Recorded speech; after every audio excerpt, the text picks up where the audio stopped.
it's time to put the motor back in the machine.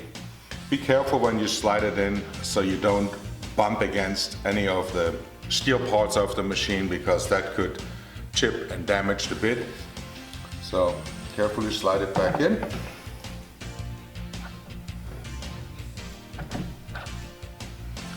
All the way in, now it's tight. And then with the 5mm Allen key, tighten up the screw. There too, you want it nice and tight. When I say hand tight, obviously I mean nice and tight, but no need to, again, put a pipe extensions on your Allen key.